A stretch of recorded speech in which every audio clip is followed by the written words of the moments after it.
Good afternoon, Scott. Good afternoon, Michelle. I'm so excited you're here. Thank you for joining me today on Michelle's Conversations That Matter. It is my pleasure. I am really excited to have this conversation with you. Awesome, awesome. So today we get to talk about reimagining the future of community workspaces. And I think that this is a very timely conversation, just given everything that's going on in the world with COVID and people working from home. Offices sort of reimagining what they're going to be doing in terms of their workforces. So we're in this like transition phase. So I was thrilled to have met you, and I'm excited to talk about the work that you're doing and for the community, and really just highlight options for people that they maybe hadn't thought of, including what you have to offer. But before we dive in and I have you introduce yourself, just a little bit about the series. So I created Michelle's Conversations That Matter to really elevate the conversation around well-being. And mental health, just having people understand brain health better through the lens of individuals who have lived experience, or clinicians who can educate us on mental health, as well as people who are creating spaces for healthier work environments like yourself. So I am thrilled that you're here. What I get to do professionally every day is I get to help organization leaders recenter their employees so they're feeling good and they're engaged and they're doing well, especially now during the pandemic. So take a second, if you will, Scott. Have us know who you are, where you live, and what you do for a living. Absolutely. Well, thank you again for having me. I sincerely appreciate it, and I love what you're doing for for the community and just for the people in your network and outside who just need that that opportunity to have someone to talk to, and to wellness is so important right now. But yeah, so a little bit about me. My name's Scott Sussman. I am the head of operations and business development at From Here. We are a network of community workspaces that are commitment free. So what that means is that we have a space here that is, fully commitment free, and we have these different work zones. I'm now in a conference room, but we have smaller conference rooms, and we have private offices and daily desks and drop-in desks, and again, all of that without any sort of monthly commitment. And I come to this from a background in hospitality. I managed a luxury boutique hotel in Princeton, New Jersey, and then I went to WeWork, and I managed 5 floors in a WeWork building in Manhattan, and grew that space from 60% occupancy to 95% occupancy. And when things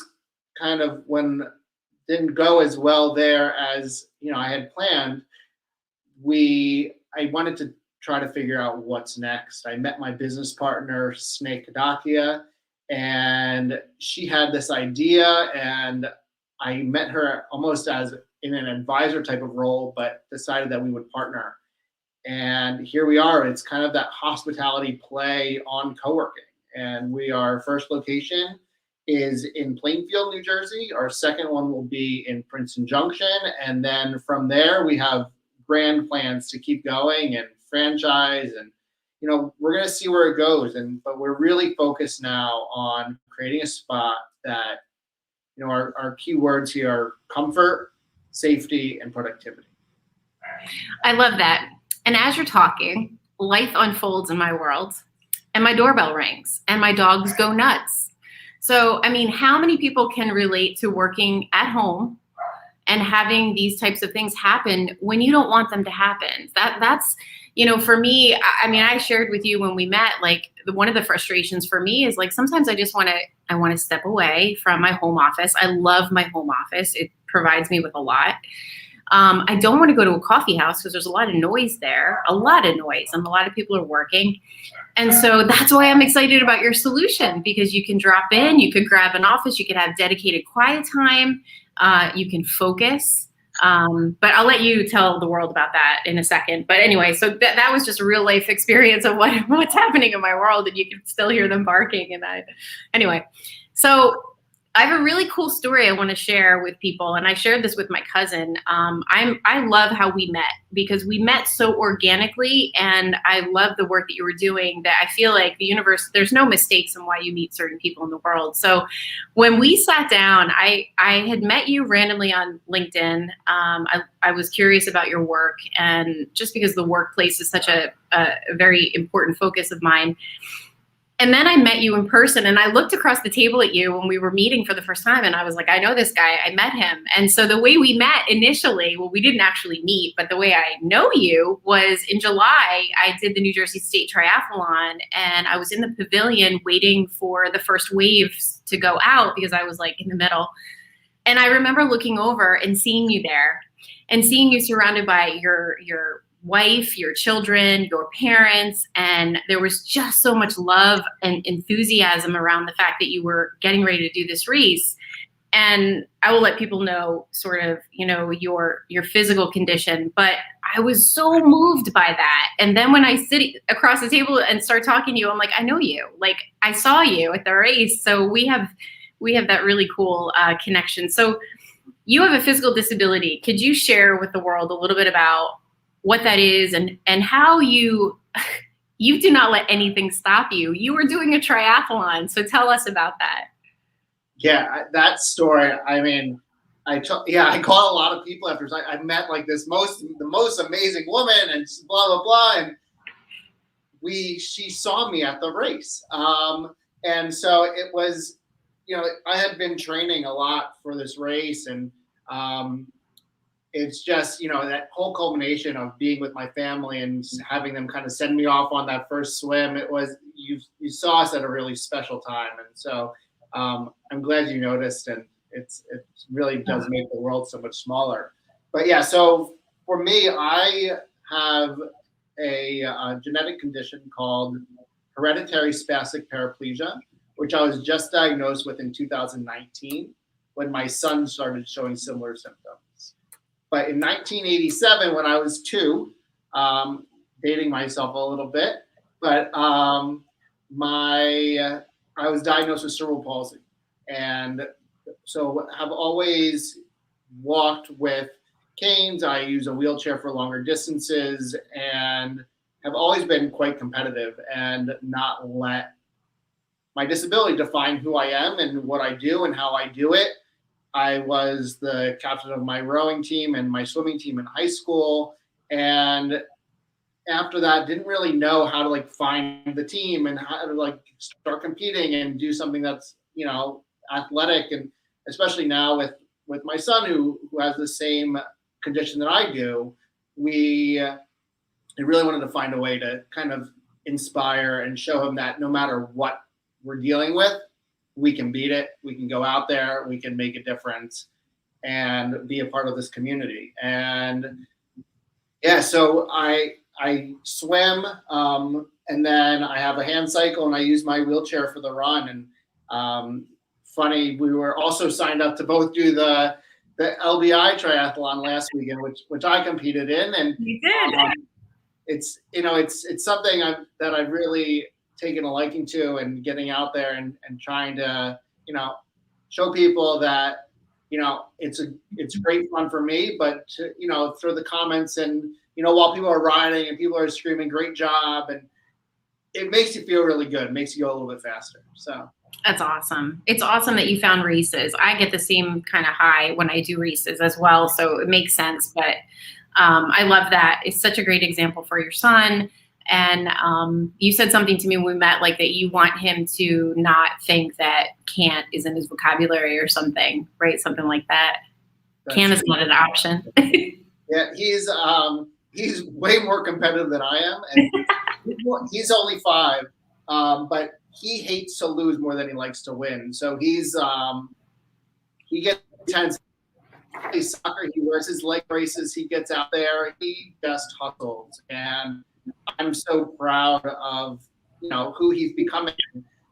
He's just in kindergarten, but it's really it makes it a difference out there. And he really pushes and doesn't let anything stop him. And yeah, he knows that if he says the word can't in my house, it's not a good situation. So That's great. I love it. Awesome.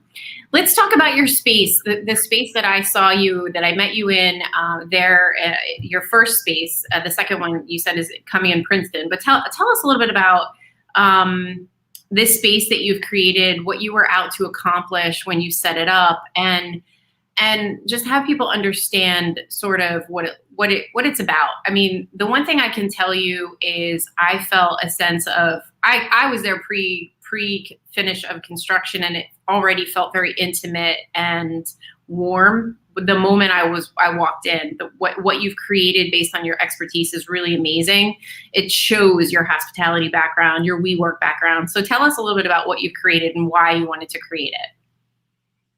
Absolutely. So to your point with, having dogs and for me having young kids, we needed a spot to work when we couldn't go into the office, whether it was that, it was hybrid or that I was working from home or whatever the work situation was. It wasn't always the best spot to be working from home. Right. And so I wanted to find and create a place where people could come, work, be productive, and then leave.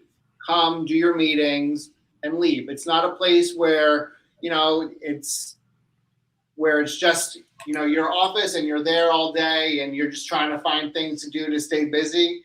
This is a place you come, you get your work done, and then you can leave. And you're only paying for it when you're in the space. And that was kind of the key for us, that everybody has their monthly subscriptions, whether it's to the gym or it's to Netflix, but it's always something that you expect to see on your bill over and over.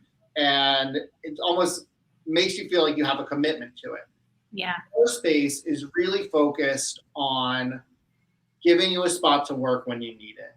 You have that 2-hour meeting, you have some interviews, you just want a spot to work that's quiet and is set up for you to work.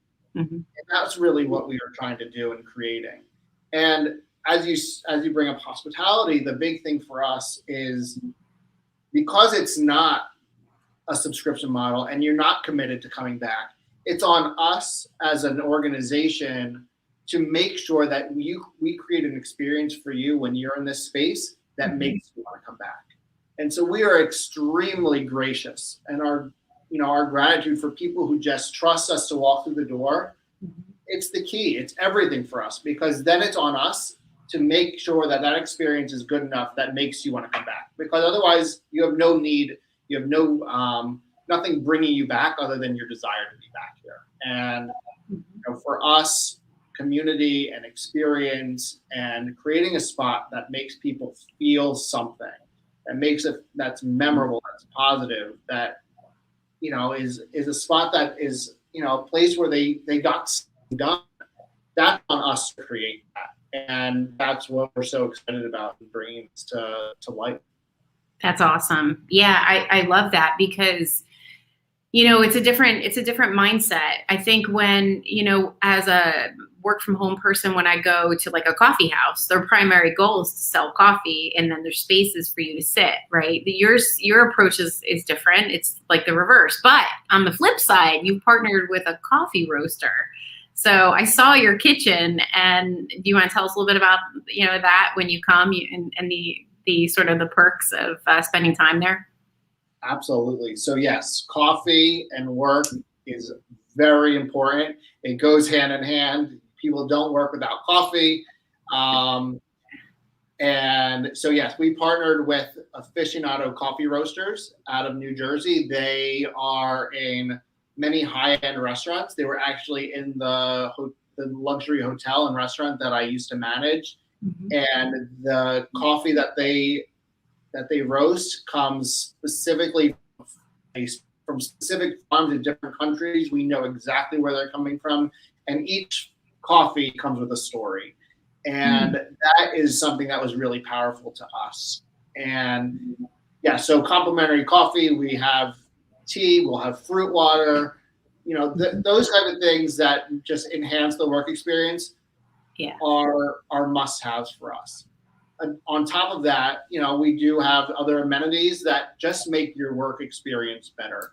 Right now, I'm talking in a conference room that has video conferencing technologies. We have Logitech that we partnered with. We have some meetup cameras and ClickShare, which allows you just one button. You click one button and you're sharing your screen onto the large screen TV.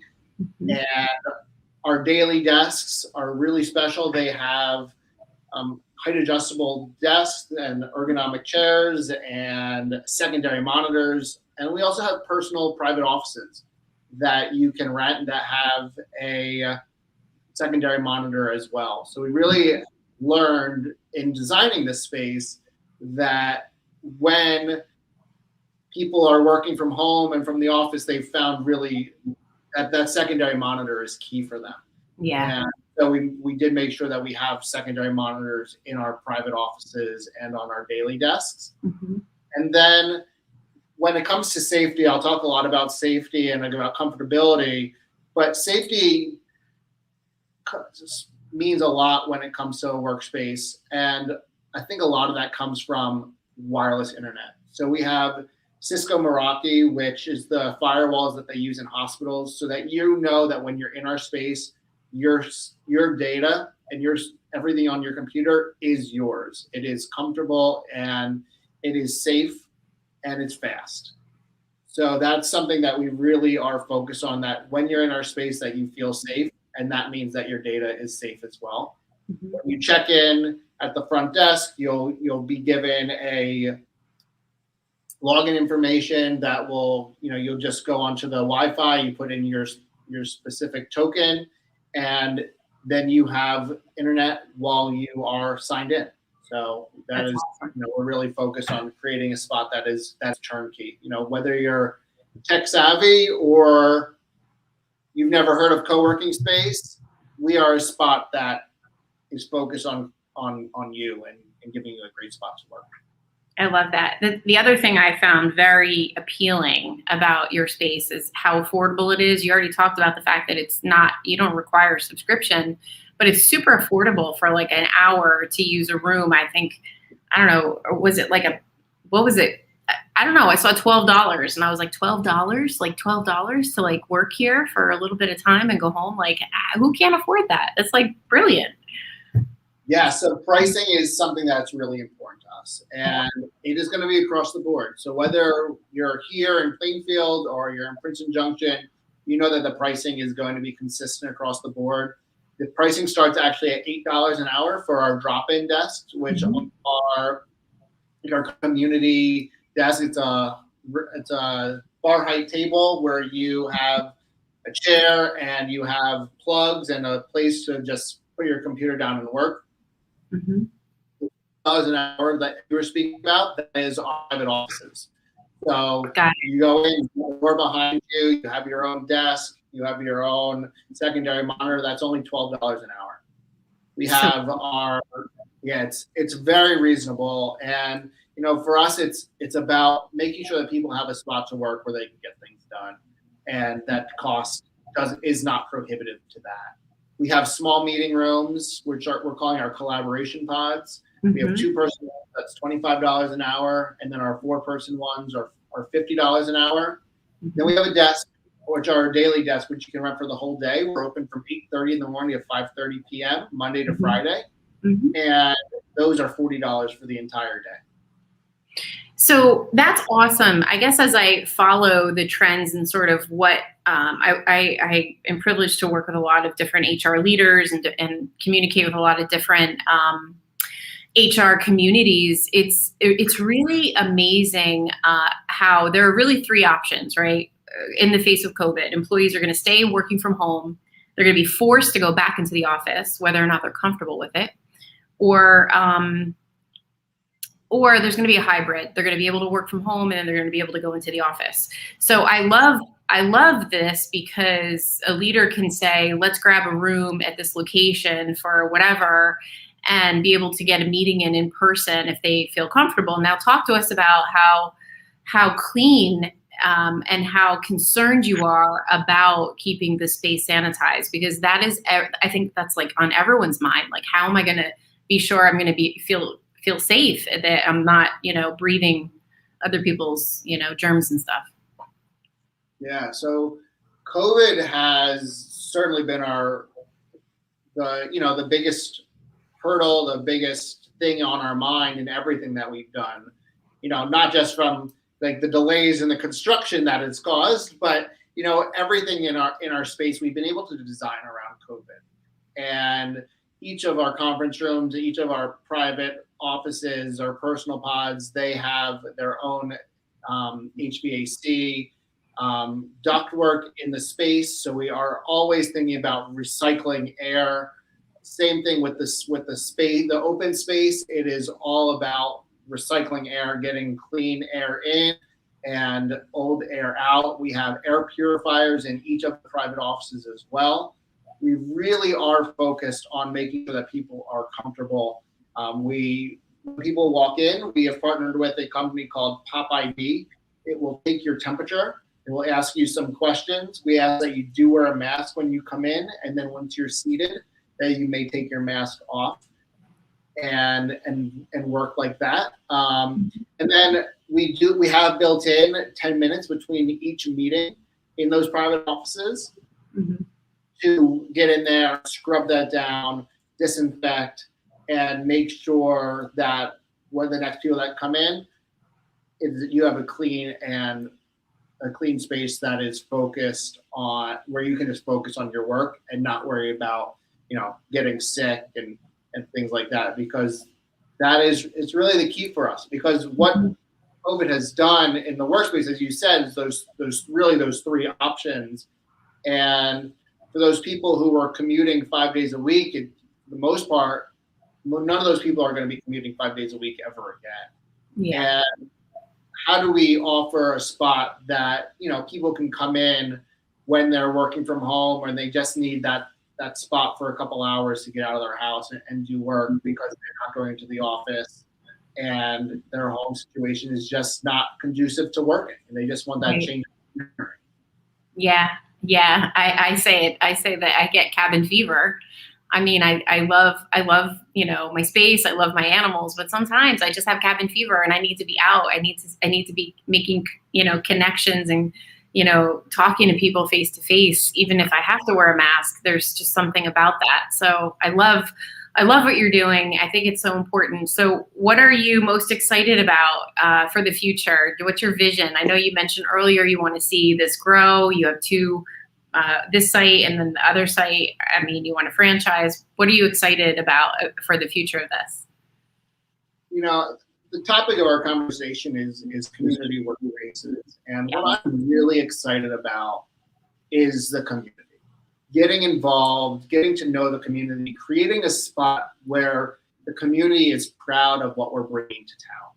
That, we've partnered with the local government here in Plainfield. The mayor has been through the space. He's thrilled to be, to have something that's a little bit different. We're not another restaurant or, retail or, it's something that's different, that's really focused on the community and bringing people together in a way that's meaningful. And that's really what I'm excited about, getting to know the community and then branching out from Plainfield into Westfield and Scotch Plains and Fanwood and bringing people into a spot where they might not have come before because the service that we're offering is meaningful to them.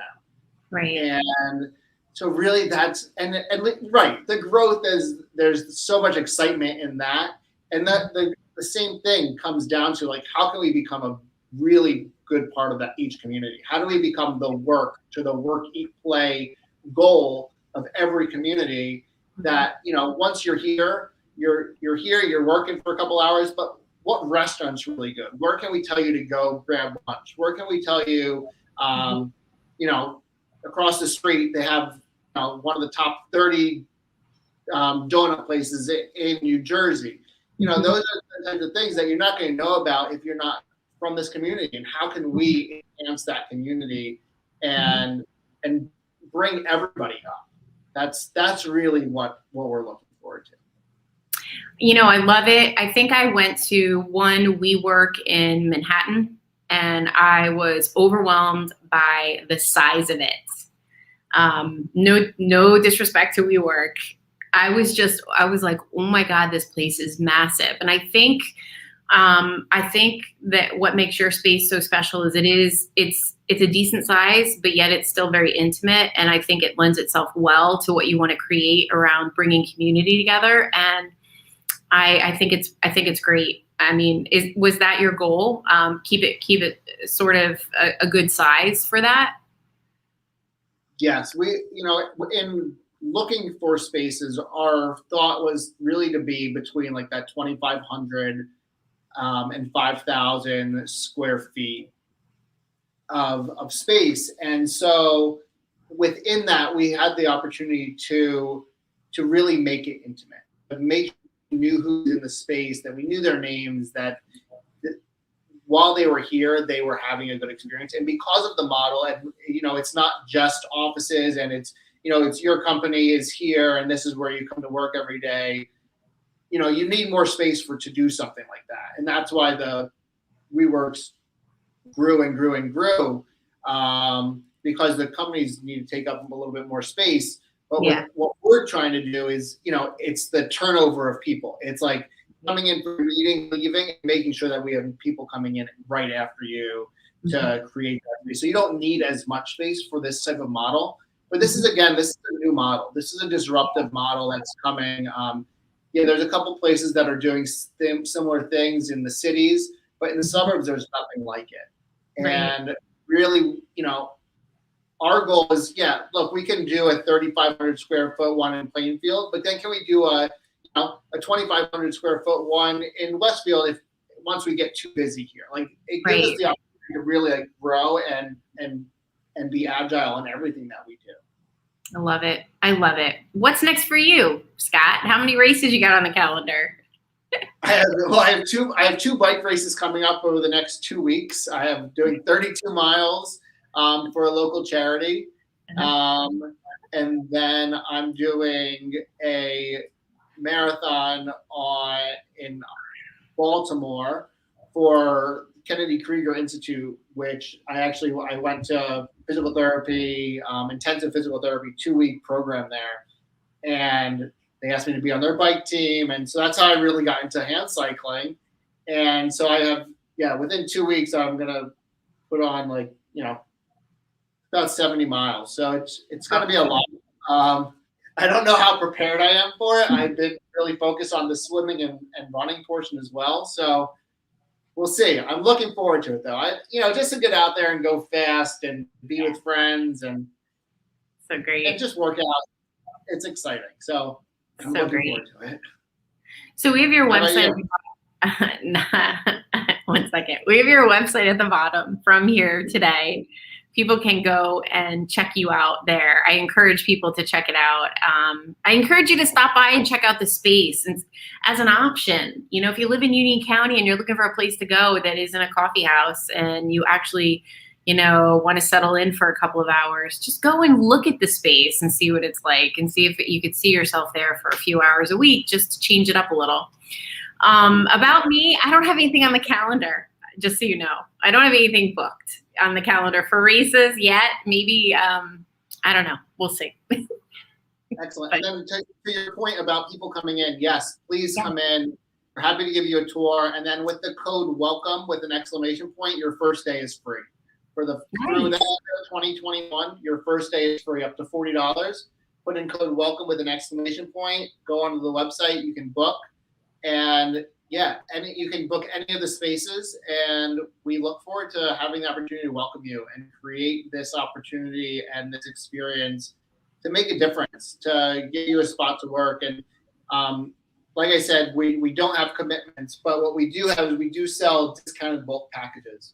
So, and with those discounted bulk packages, you have a year to use them.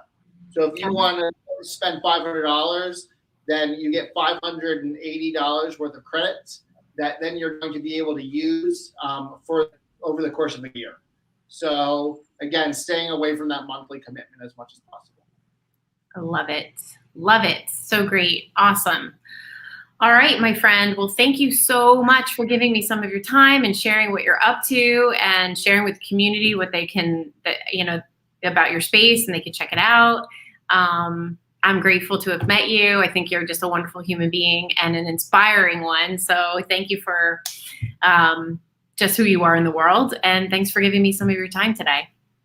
Michelle, it's been absolutely my pleasure. I loved meeting you, and I can't wait to be able to welcome you back to the space and, give you a spot to work. Awesome. You will see me there. Absolutely you will. All right, Scott, have a great rest of your day. Thank you. You as well. Bye. Thanks.